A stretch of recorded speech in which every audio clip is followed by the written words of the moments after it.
Hello, नमस्कार, आदाब, सत श्री अकाल और अस्सलाम वालेकुम। मैं हूं मोहम्मद अहमद काज़मी, लेकर आया हूं आपका पसंदीदा कार्यक्रम आपके रूबरू।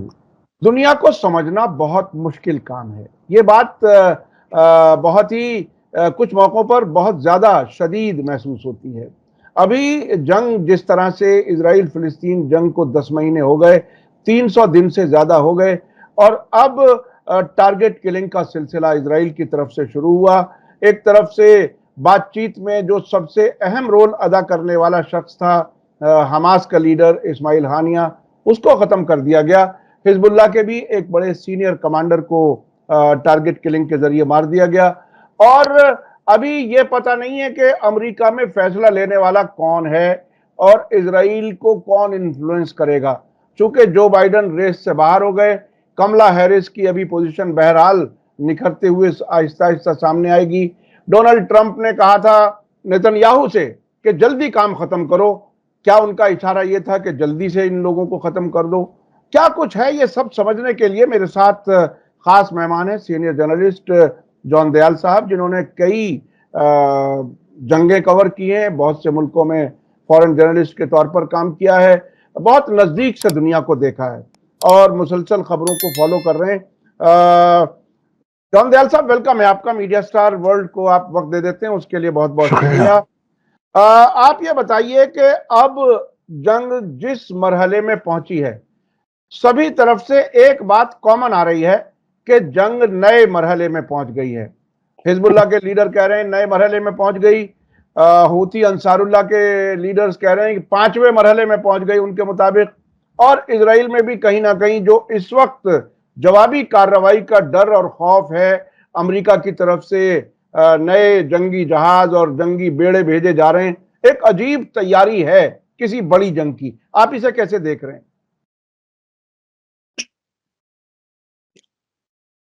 फ्रांस में ओलंपिक गेम हो रहे हैं। कई देशों में, जिसमें अमेरिका भी शुमार है, इलेक्शन हो रहे हैं। लैटिन अमेरिका को लेके की कंट्रीज में इलेक्शन लेके बवाल मचा हुआ है। अफ्रीका की कंट्रीज में कई जगह बवाल मचा हुआ है। अभी अभी रशिया और अमेरिका ने एक दूसरे के बंदियों को 5 साल बाद, और लोग कहते हैं कि सिविल वॉर क्रुश्चेव के जमाने के बाद पहली बारी इतनी बड़ी अदला बदली की है। हलचल हो रही है, मगर सिर्फ जेरूसलम के आसपास नहीं हो रही है, सिर्फ गाजा के आसपास नहीं हो रही है। ध्यान दीजिए कि वहां से ज्यादा दूर नहीं, उत्तर में यूक्रेन का अभी 3 साल हो आते हैं चल रही है लड़ाई, मेरी नजर में। क्योंकि अगर तीसरी जंग छिड़ी तो लगता नहीं है कि हिंदुस्तान में हम नई दिल्ली में रह पाएंगे। आजकल न्यूक्लियर एज है, अड़ोसी पड़ोसी दोस्त दुश्मन सबों के पास रॉकेट है। तीसरी जंग चली तो उसको बहस करने वाले, उसको डिस्कस करने वाले शायद कोई ना हो, और ना ही उसको देखने वाले कोई हो। जो मेरा ठंडे दिमाग से सोच के बताता हूँ आपको, तीसरी जंग नहीं चलने वाली है। अभी कल से परसों से बड़े जोर की फिर कोशिश रहेगी कि इसको कैसे कंटेन किया जाए, ईरान को किस तरीके से परसुएट किया जाए कि आप बेंजामिन नेतन्याहू के ऊपर रॉकेट मत चलाइए या किसी और के ऊपर रॉकेट न चलाइए। या आपका जो जवाबी जो है, जिसको ईरान ने बड़े साफ शब्दों में कहा है कि जवाब होगा, उसमें कोई शक नहीं है। कब होगा, कहाँ होगा, कैसा होगा, वो आपके ऊपर छोड़ रखा है। तो उसको ही लेके बड़ी है कि आप सोच समझ के अपना जवाब हमला दीजिए, ताकि हम सब, इसमें ईरान भी है, अमेरिका भी है, इसराइल भी है, गाजा भी है, तीसरे वर्ल्ड वॉर से बच जाए। ये मेरा अपना वो है। एक दूसरी बात है कि एक बार फिर जो गाजा के दोस्त हरकत में नहीं थे, पिछले 3 महीने में ना हूती ज्यादा हरकत में थे, और लेबनान से भी अभी 2 दिन छोड़ के पहले कोई ज्यादा हरकत हो ही नहीं थी। अब सब हरकत में आ गए हैं। इसराइल ने एक अपने तरफ से टैक्टिकल 2 गलतियां की है। एक तो उसको एक टारगेटेड किलिंग नहीं करनी चाहिए थी, और वो भी ईरान में जाके, और फिर उसके बाद ये कहना कि बम वहां पे हम कमरे में बहुत दिन पहले रख के आ गए थे, और जिस दिन हमको यकीन हुआ कि है वहां पर, तो हमने बम छोड़ दिया। इसमें छोटी छोटी चीजें हैं, मगर इसमें बहुत झूठ छुपे हुए होते हैं। क्या इसराइल को पता था कि ईरान के न्यूली इलेक्टेड राष्ट्रपति तो तूफान में हेलीकॉप्टर मारी जाएगी और उनकी मैयत के ऊपर कोई आएगा? क्या ईरान को, क्या अब अमेरिका को या इसराइल को पता था कि ईरान में फला फला फला चीजें होंगी, जिसके लिए हमास के लीडर वहां जाएंगे, हिंदुस्तान के लीडर भी जाएंगे, गडकरी साहब भी पहुंच रहे थे, हाँ वहां पे हम बम रख देंगे। तो इसको तो आप कह रहे हैं कि ईरान की इंटरनल सिक्योरिटी बिल्कुल खत्म हो गई है। अगर आप ये कहते हैं कि हमने दूर से ड्रोन के जरिए, किसी स्कड मिसाइल के जरिए उनको टारगेटेड किलिंग की है, जो अमेरिका करता है, जो इसराइल भी करता है, तो उससे आपकी साख को कोई खतरा नहीं होता, और ये शक ईरान के ऊपर नहीं आप डालते कि ईरान की सिक्योरिटी नाम की कोई चीज ही नहीं है।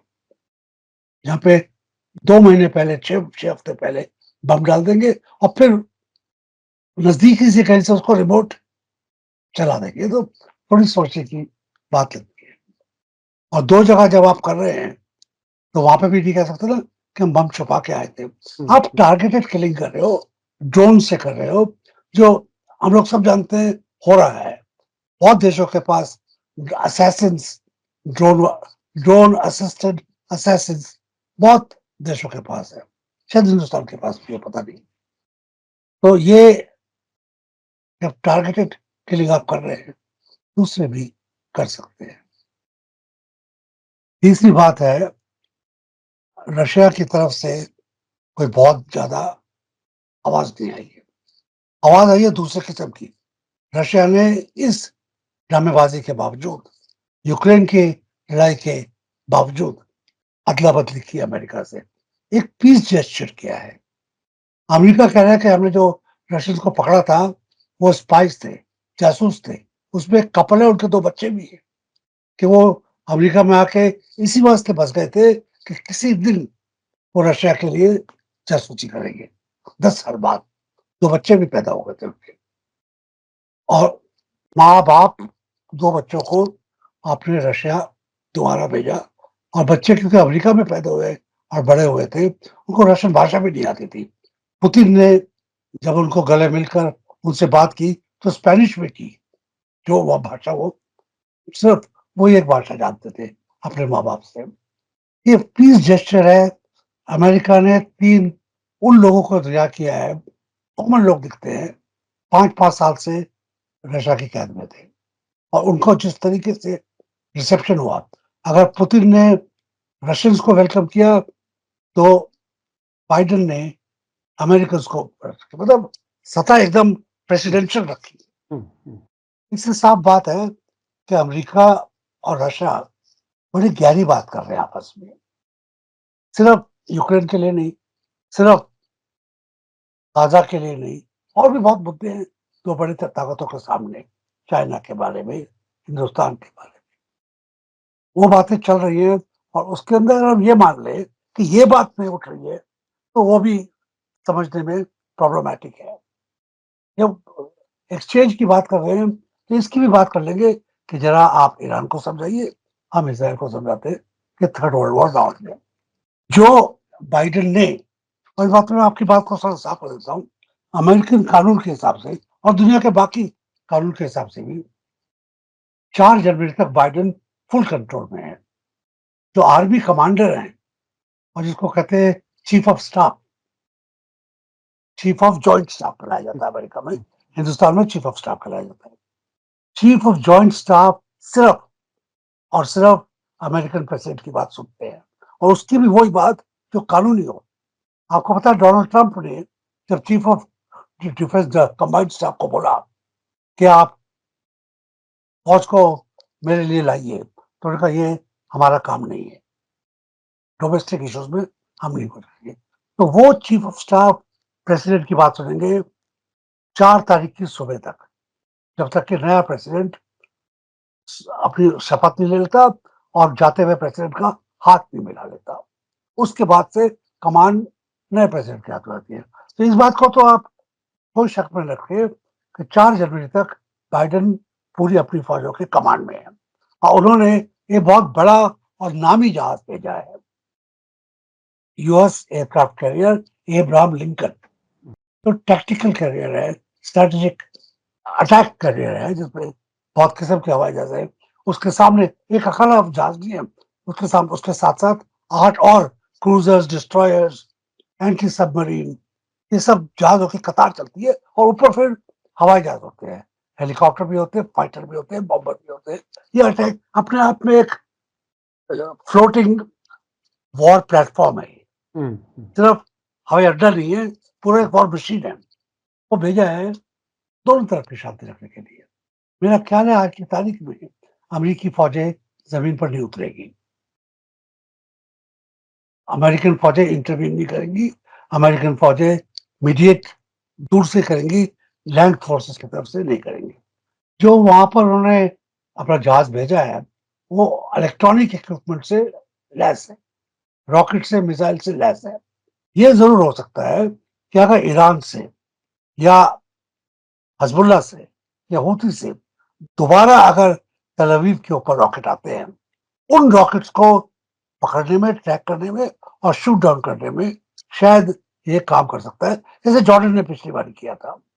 तो उस तरीके से ये कर सकते हैं। आपको ध्यान हो कि इसराइल ने भी वेस्ट बैंक पर अटैक किए हैं अभी पिछले 4-5 दिन में। तो ये इंटरवेंशनिस्ट एफर्ट है, मगर ये एक तरीके से इसराइल को दिलासा दे रहा है कि हम आपके साथ हैं, और दुनिया को दिलासा दे रहा है कि हम जगह पे मौजूद हैं, आगे बढ़ने नहीं देंगे। ये मेरी रीडिंग है, क्योंकि इसमें आप अमेरिका के अंदर क्या कहा जा रहा है, वहाँ के कॉमन लोग, वहाँ के न्यूज़पेपर्स, वहाँ के पॉलिटिशियंस, वहाँ के पार्लियामेंटेरियंस, वो क्या कह रहे हैं, उसका निचोड़ मैं आपको बता रहा हूँ कि आज की तारीख में, जबकि 4 महीने रह गए नवंबर तक इलेक्शन होने में, वो कुछ ऐसा नहीं करेंगे इसका डोमेस्टिक पॉलिसी के ऊपर बहुत बड़ा असर हो, जिसमें अमेरिकन की जान जाए। लाशों के बैग्स का वापस लाना अमेरिका में गए वो इससे, वो शायद इसको ना करना मांगे। अब चौथी बात जो आती है, जो उसके बाद मैं करता हूँ कि इससे लीडरों के मारने से क्या हमास, क्या फिलिस्तीनी दब जाएंगे। तो ये क्लासिकल आर्मीज नहीं है, ये हिंदुस्तान की, अमेरिका की आर्मी नहीं है, जहां पे आप सीना नाप के, हाइट नाप के, बड़ी बड़ी लाइनों के बाद सेलेक्ट करके फौज बनाते हैं, कमांड स्ट्रक्चर बनाते हैं, जनरल बनता है।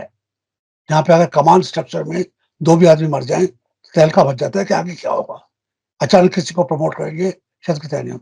ये रेवोल्यूशनरी आर्मी है, हमास रेवोल्यूशनरी आर्मी है।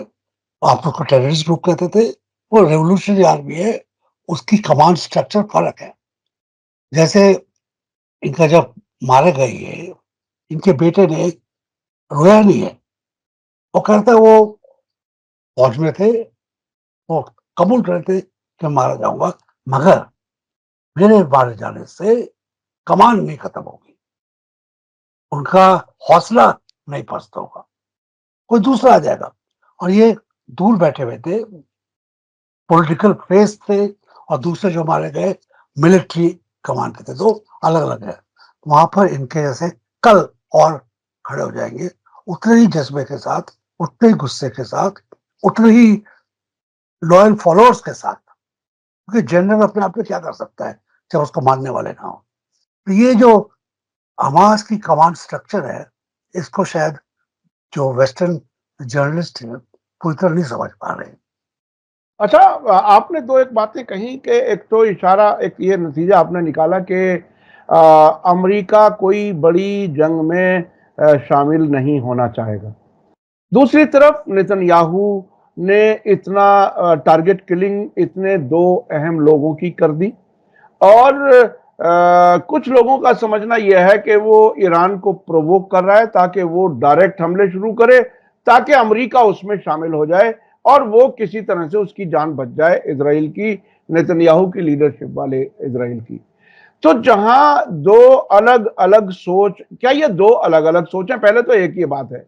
दूसरे, चूंकि ऐसी कुछ इल्जाम या अंदाजे या अटकल या ऑब्जर्वेशन ये है कि नेतन्याहू अभी अमेरिका के दौरे पर गए थे और वहां कुछ फैसले किए गए हैं जिसके नतीजे में ये टारगेट किलिंग फौरन शुरू हो गई हैं।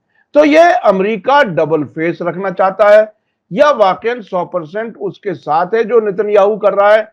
इस स्टेटमेंट में बड़ा अजीब है। एक ही टाइम में एक ही लीडर अमेरिका का कहता है कि हमें पहले नहीं बताया गया था, हम इसमें शामिल नहीं है तेहरान के हमले में, लेकिन इजराइल के खिलाफ कोई कार्रवाई होगी तो हम उसको, उसका दिफा करेंगे, उसको डिफेंड करेंगे। ये, इसको मिलाकर के क्या कुछ समझा जाए? ये जियोपॉलिटिकल इश्यूज हैं जिसमें आपको समझना पड़ेगा वर्ल्ड वॉर वन के बाद अमेरिका की राजनीति, अमेरिका का नुक्ता नजरिया अमेरिका फर्स्ट है। डोनाल्ड ट्रंप वाला मेक अमेरिका ग्रेट अगेन नहीं है, उनका है अमेरिका फर्स्ट। हमारा सेल्फ इंटरेस्ट कहां पर है, उसके लिए हमको क्या करना है और क्या नहीं करना है, उसके आगे हम नहीं बढ़ेंगे। आप देखिए वर्ल्ड वॉर वन के बाद अमेरिका वर्ल्ड वॉर टू में एकदम नहीं कूद गया था, आखिरी बारी कूदा जब उसके ऊपर अटैक हो जापान का। उसके पहले हथियार इंग्लैंड को बेच रहा था, वो खुद भी फौजियों को नहीं बेच रहा, सिर्फ हथियार बेच रहा था। जब सेल्फ इंटरेस्ट का आया तब जाके वो फौज में आया। उसके बाद चाहे कोरिया हो या वियतनाम हो, फिलीपींस हो, उसका ईरान हो, इराक हो, जब सेल्फ इंटरेस्ट आता है, वो सिर्फ वर्ल्ड वॉर टू के बाद लड़ाई फॉर लड़ाई सेक नहीं कर रहा है। वो उसकी राजनीति को क्या होगा, उसकी इकोनॉमी का क्या खुदगर्जी है, उसकी वॉर मशीन की क्या खुदगर्जी है, क्योंकि अमेरिका की इकोनॉमी हथियार बेचने पे ही है एक तरीके से कहा जाए तो। उसकी जो इंडस्ट्रियल मिलिट्री कंबाइन है, चाहे वो बोइंग हो, चाहे जनरल इलेक्ट्रिक हो, या जो इंजन बनाते हैं वो, जिसके प्रैट एंड विटनी, 4-5 कंपनियां हैं, जनरल इलेक्ट्रिक है, इसके नाम से आप कह रहे हैं जनरल इलेक्ट्रिक, जैसे वो स्विच बोर्ड बनाता हो, वो जेट इंजन बनाता है, हम्म, हथियार बनाता है वो। सिलिकॉन वैली ज्यादातर रॉकेट गाइडेड मिसाइल वहीं से आए, सारे गाइडेड मिसाइल। तो उसका जो कॉम्बिनेशन इंडस्ट्री का, उसकी वॉर मशीन का, उसकी इकोनॉमी का, वो एक बहुत बड़ा फैक्टर है उनकी पॉलिटिक्स में। तो उसको देखते हुए आज का जो माहौल है, आज का माहौल अमेरिका के बड़ी लॉन्ग टर्म पॉलिटिक्स को डिसाइड करेगा।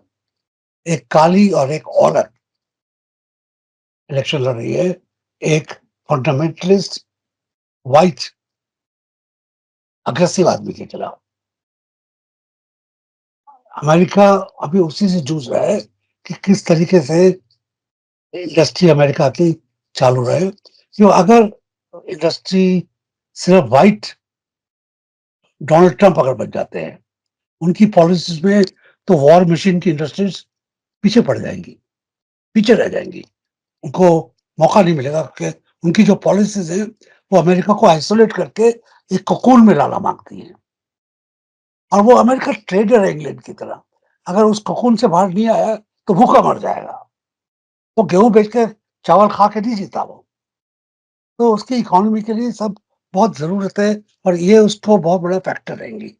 जब तक इलेक्शन नहीं होते हैं तब तक अमेरिका अपने आप लड़ाई में नहीं पड़ेगा, क्योंकि अगर पड़ा, बाइडेन के पास इतना समय नहीं होगा कि तकनीकी तरीके से लड़ाई को खत्म कर पाए, कि 1 महीने में लड़े और जीते ताकि हैरिस को कुछ फायदा हो। अगर वो लड़ता है और हार जाता है तो नाक कट जाएगी, हैरिस भी हारेगी, डोनाल्ड ट्रंप आएगा, अमेरिका आइसोलेशनिस्ट बन जाएगा। तो ये सब फैक्टर्स को अगर जब आप सोचते हैं, तो जो आपने कहा था, एक सोच ऐसी है कि प्रवोक कर रहे हैं कि ईरान अमेरिका के ऊपर अटैक करे ताकि अमेरिका इवॉल्व करे। मैं सोच रहा हूँ कि आज की तारीख में जो अमेरिकन जनरल स्टाफ है और जो अमेरिकन प्रेसिडेंट के पॉलिटिकल एडवाइजर्स हैं, वो कह रहे हैं हम किस तरह दिखे कि हम इसराइल की मदद कर रहे हैं, किस तरह दिखे कि आग ज्यादा ना फैले, किस तरह दिखे कि ईरान को प्रवोक नहीं कर रहे हैं, मगर ईरान से डर भी नहीं रहे हैं। तो ये सब बातें हैं। और अभी अपने नाटो को नहीं लाए बीच में। ईरान के ऊपर अटैक होगा तो क्या रशिया चुप रहेगा? फिर अच्छा तो अच्छा अच्छा, आपने जंगें कवर की हैं, बहुत से जंगों के फैसले लेने वाले जो होते हैं उनसे भी आपके इंटरेक्शन रहते होंगे उस जमाने में। कुछ लोगों का ये कहना है कि ईरान, हिजबुल्ला, इनके लिए यही बेहतर है कि जवाबी हमला ना करके ही हमला करें, यानी यानी स्ट्रेटजी ये रखें। अब से पहले भी कई बार हुआ है बिल्कुल कि यही बात, एग्जैक्टली मैं भी यही बात कह रहा हूँ। यानी सामने वाले को वेट कराते रहो, जब वो उसको लगे कि खतरा टल गया तब हमला करो। तकरीबन उसी तरह से हमले अब से पहले भी ईरान ने किए हैं। और अगली बारी शायद इसराइल को ये दिखाते हुए कि आप ही नहीं जो आप कर रहे हैं हम भी कर सकते हैं, फिर किसी इंटरनेशनल मीटिंग में हो जाए, तो खुदा ना खास्ता आज ओलंपिक में हो जाएगा, तो आपको याद है जो रेड हुई थी, बर्लिन वाला हालात हो जाएंगे ना। जी जी जी जी। वहां पे इसराइलों की पूरी ओलंपिक टीम खत्म हो गई थी। हम्म। तो खुदा ना खास्ता अगर हो गया तो तौबा तौबा, तो क्या हो जाएगा, सोचने की बात है। तो इसी वास्ते मैं कह रहा था, जो आपने आखिर में कहा, ईरान अपना मौका, अपनी टाइमिंग खुद सोचेगा, प्रोवोकेशंस के ऊपर नहीं जाएगा। ये बहुत और ही समझदारी की बात होती है किसी भी जंग को लड़ने में। अच्छा, और तो अमेरिका के और से एक बात और कह दूं, क्योंकि आपने हाँ ये बात हाँ। उठाई कि ये जो तीनों इकट्ठे मिले हुए हैं, जिनको आप कहते हैं लेबनान में हमास और हुती, इनके हथियार तो खुद बेचारे बना नहीं रहे हैं। हम्म, इलाका मेरा और आपका देखा हुआ है, कोई फैक्ट्री नहीं है वहां पे इनके पास। इसराइल के पास नहीं है ज्यादा फैक्ट्रीज, और बढ़िया सोफिस्टिकेटेड चीजें बनाता है, मगर बड़ी चीजें नहीं बनाता है, तोपें नहीं बनाता है वो। तो कहीं से तो हथियार आ ही रहे हैं ना, उनमें तो कोई कमी हुई नहीं है ना। बिल्कुल बिल्कुल बिल्कुल। और और नाटो और दूसरी तरफ हथियार बहुत विजिबल दुनिया भर से आ रहे हैं और ये खामोशी से इनका जवाब दे रहे हैं। ये बहुत ही इंपॉर्टेंट है, और टनल्स में रहते हुए जवाब दे रहे हैं ये। हमास के हथियार खत्म ही नहीं हो रहे हैं। जी जी जी जी बिल्कुल। तो या तो श्री कृष्णा की तरह आसमान से खुदा बाप उनको दे रहे हैं, जी अल्लाह जी मियां दे रहे हैं, या फिर दोस्त लोग दे रहे हैं, और हाँ, तीसरा और कौन देगा? बिल्कुल बिल्कुल बिल्कुल। और उसमें उसमें जाहिर है ईरान का अपना लीडिंग रोल है। अच्छा, एक नाम, बयान। उसको नाम लेने की जरूरत नहीं है, कौन हाँ कौन दे रहा है कौन जानता है। जी जी जी। अच्छा, व्हाइट हाउस से एक बयान आया जॉन किर्बी का। उन्होंने कहा है कि ईरान ने अपनी ताकत 13 अप्रैल वाला हमला करके दिखा दी है, प्रूव कर दी है। यानी वो शायद ये कहना चाह रहे हैं कि इजराइल और ज्यादा कुछ ना करे, एस्केलेट ना करे, या उसके क्या मानी है कि ईरान ने अपनी ताकत दिखा दी है। उस ताकत में ये भी था कि वो इनके न्यूक्लियर प्लांट के ऊपर से उनकी मिसाइल गुजरी उन्होंने। और अब तो हिजबुल्ला ने पिछले 2 हफ्ते में जो 3 वीडियो जारी की हैं, बिल्कुल हाई रेजोल्यूशन तस्वीरें टारगेट की कि हम कहां कहां मार सकते हैं, वो सारी चीजें आई हैं। तो आ, ये जो ये जिसे देखिए, मैं इसको मेटाफोर के तौर पे यूज कर रहा हूं कि ये जो भेड़िया है वो कंट्रोल में कैसे आएगा, कैसे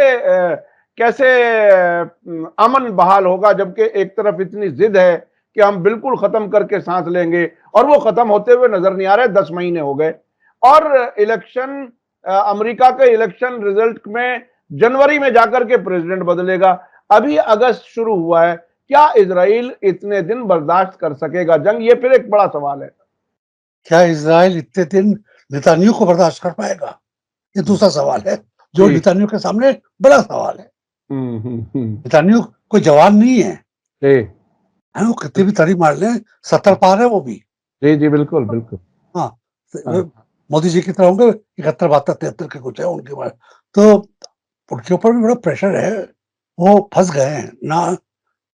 शेर अपने आप को चाहे कुछ कहे, अब आपने उनको भेड़िया कहा, मगर भेड़िया का एक पंजा लोहे के ट्रैप में फंस चुका है, उसे हम्म छूट नहीं पा रहे हैं। इनके दांत बरकरार हैं, इनकी भौंक बरकरार है, पंजा मगर फंसा हुआ है। हम्म। तो आपने एक मेटाफर इस्तेमाल किया, उसी मेटाफर का मैं दूसरा भाग कर रहा हो, ये अपने आप को निकाल नहीं पा रहे। नहीं तो इनके पास एक ही चारा है आज तो, या तो इसराइल से आप हमास के ऊपर एटम बम डालिए जिसमें आप भी जाएंगे वो भी जाएंगे, या फिर आप हिटलर वाला तरीका इस्तेमाल कीजिए, कुछ कीजिए, और कोई इनको तरीका दिख नहीं रहा है। या फिर वहां पे आधी कमान के हाथ से निकल चुकी है, जनरल स्टाफ इनके खिलाफ खुलेआम बोलता है, डिफेंस मिनिस्ट्री खुलेआम बोलती है, अखबारों का एडिटोरियल्स कुछ और कह रहे हैं। इनको सबको देखते हुए इनके अगर कोई दोस्त इनको दिख रहा है तो अमेरिका की जो आवाजें आ रही है वही इनको दोस्त दिख रहा है, ना अंदर दोस्त है ना बाहर दोस्त है। नहीं तो जिस तरीके से इन्होंने प्लीट किया, और आपने देखा नहीं, शायद देखा भी हो, आपने यकीनन देखा होगा, हैरिस की स्टेटमेंट बोली नहीं गई थी, हैरिस खुद बोल रही थी। बिल्कुल हैरिस खुद बोल रही थी कि इतने बच्चों का कत्ल बर्दाश्त के बाहर है, इंसानियत को कबूल नहीं है वो। अच्छा, मैं एक दो चीजें और आपसे डिस्कस करना चाहता हूं, वो ये कि क्या ये टारगेट किलिंग, प्रोमिनेंट बड़े लोगों की टारगेट किलिंग करके कोई एक बहाना बना करके, एक सेलिब्रेशन का माहौल बना करके, जीत का ऐलान करके निकल जाएं, जान छुड़ा लें, क्या उस रास्ते पे जा रही है जंग? आज की तारीख में अगर इजराइल को अपनी शाख बचानी है, अपनी नाक बचानी है, अपने दोस्त बचाने हैं पूरी दुनिया में, उसको एक ऑनरेबल पीस सेटलमेंट सीजफायर के बाद करनी पड़ेगी। उसके बिना वॉर क्रिमिनल की डिग्री से बचना बड़ा मुश्किल है। अगर पूरी जीत भी हो जाती है तो उससे वॉर क्रिमिनल का जो तोहमत है वो हटती नहीं है। उसको कम जब ही किया जा सकता है जब ऑनरेबल पीस हो, रिटर्न ऑफ कैप्टिव्स हो, लाशें जो पड़ी है उनको बाइज्जत बरी किया जाए, गाजा को रिकंस्ट्रक्ट किया जाए। गाजा के लिए रिकंस्ट्रक्शन के लिए पैसा कहां से आएगा? थोड़ा ईरान से आ सकता है, रशिया के पास पैसा नहीं है, पैसा अमेरिका को ही देना पड़ेगा। किस तरीके से देते हैं वो बात अलग है, और किसके पास पैसा है वहां पे? ईरान अगर इसराइल कहता हम देंगे तो इसराइल भी अपनी जेब से नहीं दे रहा है, वो भी न्यूयॉर्क का पैसा लगा रहा है। तो इस सब के होते हुए अगर इसराइल को कुछ भी सेलिब्रेशन करना है, अगले पास ओवर के लिए कुछ सेलिब्रेशन करना है जिसके लिए बहुत अभी और दिन है, तो उनको ऑनरेबल पीस के लिए अभी से कोशिश करनी चाहिए, अभी से हालात बनाने चाहिए। उसके लिए उनको अपनी जुबान भी बदलनी पड़ेगी। ये घड़ी घड़ी नहीं कहना पड़ेगा कि हम जब तक हमास का आखिरी बच्चा नहीं हम मार देते हम चुप नहीं होंगे, क्योंकि सच्चाई यही है, आपको हमास खत्म करने के लिए गाजा का आखिरी बच्चा मारना पड़ेगा। और खुद उनके उनके आईडीएफ के स्पोक्स पर्सन ये बात कह चुके हैं कि हमास एक नजरिया है, इसे खत्म नहीं किया जा सकता जो फिलिस्तीनियों के दिलों में बसता है। अच्छा, मैं अब एक आखिरी सवाल, आपका इतना लंबा तजर्बा रहा है, जंगें कवर की हैं, जंगों के दौरान मीडिया का क्या रोल रहता है वो भी आपके सामने है। अभी पिछले 3-4 दिन के अंदर अंदर 3 अहम रिपोर्ट आई, जिसमें से एक की तरफ आपने इशारा भी किया शुरू में। 2 खबरें न्यूयॉर्क टाइम्स ने ब्रेक की, जो सोर्स बताए बगैर इंफॉर्मेशन दी गई, जिसको दूसरे मीडिया के लोग बाकायदा कोट करने लगे। एक तो ये कि आयतुल्लाह खामेनी ने अपने फौजी कमांडरों को हमले का हुक्म दे दिया है, और उसमें सोर्स 2 आईआरजीसी के मेंबर्स भी बता दिए गए। एक दूसरी खबर आई कि उसमें हथियार पहुंचा दिए गए 2 महीने पहले, जहां तेहरान में इनको हानिया को खत्म किया गया है। यानी उससे भी बचने की कोशिश की जा रही है कि इजराइल ने रॉकेट से मारा है। एक ये रिपोर्ट आई। एक टेलीग्राफ ने एक रिपोर्ट की है जिसमें यह कहा कि मोसाद के लोगों ने आईआरजीसी के लोगों को एजेंट के तौर पर हायर किया। ये एक हफ्ते के अंदर अंदर 3 इस किस्म की रिपोर्ट जिसमें कोई सोर्स नहीं बताई गई है। इसका क्या कुछ मतलब हो सकता है? क्या ये रिपोर्टें सच्ची भी हो सकती हैं आपकी नजर में? एक का तो सोर्स तकरीबन बता दिया गया था, पेंटागन का था। दूसरे का सोर्स सीआईए हो सकता है, क्योंकि व्हाइट हाउस से तो टेक्निकल खबरें देते नहीं है वो। जो मैंने खुद भी बात की थी, आपने भी बात की, ये थोड़ा पगलापन लगता है। आप कहें कि 2 महीने पहले हमने कमरे के अंदर, हम्म, जैसे उनके लिए ये स्वीट फिक्स होता है कि यहाँ हम्म, पे लिखा हुआ है ये हमास के राष्ट्रपति के लिए है। हम्म, अरे हिंदुस्तान में राष्ट्रपति भवन में विदेशी आके ठहरते हैं, अगर जो राष्ट्रपति भवन है, तो जो अच्छा कमरा है सभी लोग वहीं पे आते हैं, उसी कमरे में। तो इसके पहले कोई और, शायद गडकरी या कोई और गए होंगे, हम्म, वो भी इसी कमरे में आस-पास ठहरे होंगे। ऐसा नहीं होता है। कमरों की रोज़ सफाई होती है, रोज़ स्वीपिंग होती है। कोई भी वीआईपी जब आता है, वो स्कैनर लेके दीवार पे खट, खट, खट, खट, क्या जासूसी, ईरान शायद जासूसी कर रहा हो, या जैसे आप सोच रहे हो इज़राइल के लोग कुछ लगा रखा हो, सीआईए ने कुछ लगा रखा हो, केजीबी ने कुछ लगा रखा हो।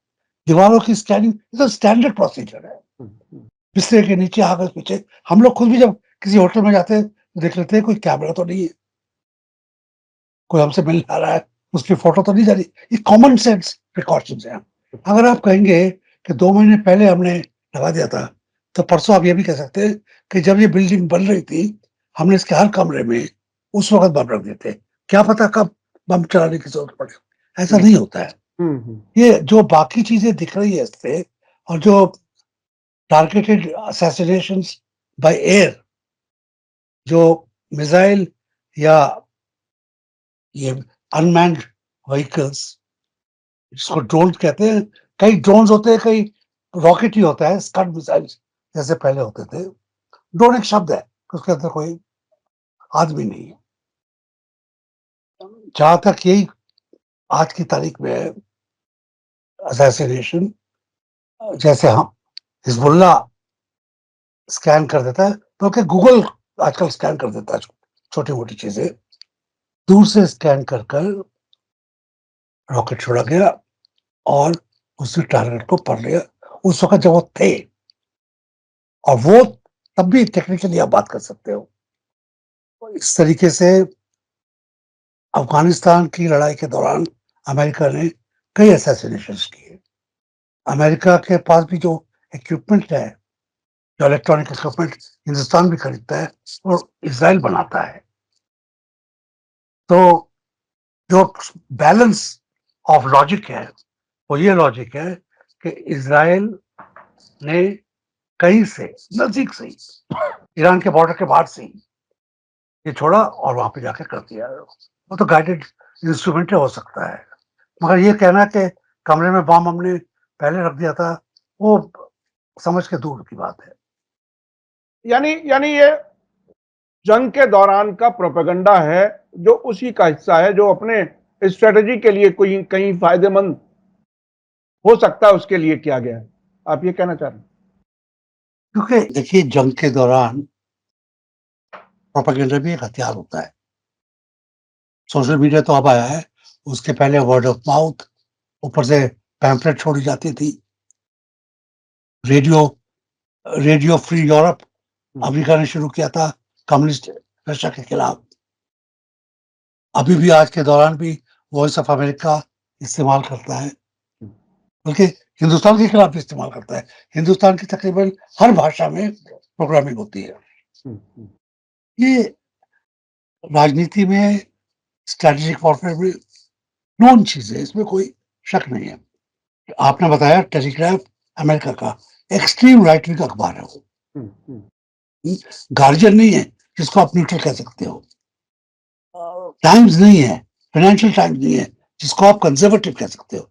न्यूट्रल, कंजर्वेटिव, ये एकदम राइट विंग है। क्या इनकी खबर में आप क्यों नहीं सोचेंगे ये प्लांट है? जी जी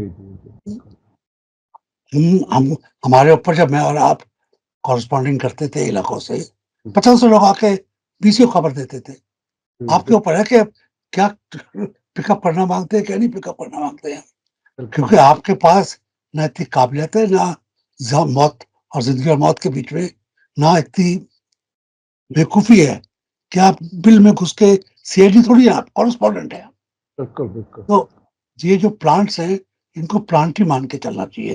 जैसे फॉक्स न्यूज के ऊपर बात आ जाती है, उसको कितना, सीएनएन को एक तरीके का प्लांट मिलता है, फॉक्स न्यूज को दूसरे तरीके का प्लांट मिलता है। अब सच क्या है सोचने के ऊपर छोड़ो। जी जी जी जी, बहुत बहुत शुक्रिया जॉन दयाल साहब, आप हमें वक्त दे देते हैं। आपके तजर्बात से, आपके पास बहुत सी इंफॉर्मेशन, बहुत से तजर्बे ऐसे हैं जो हमारे दर्शक पसंद करते हैं, सुनना चाहते हैं। बहुत बहुत शुक्रिया, आपने हमें टाइम दिया। इसी के साथ मुझे दीजिए इजाजत। धन्यवाद, शुक्रिया। जय भारत, जय हिंद। मीडिया स्टार वर्ल्ड के और वीडियो देखने के लिए हमारे चैनल को सब्सक्राइब करें और सीधे नोटिफिकेशन पाने के लिए बेल आइकन दबाएं। और अगर हमारी खबर सच्ची और अच्छी लगे तो अपने व्हाट्सएप, इंस्टाग्राम, फेसबुक और ट्विटर अकाउंट पर जरूर शेयर करें।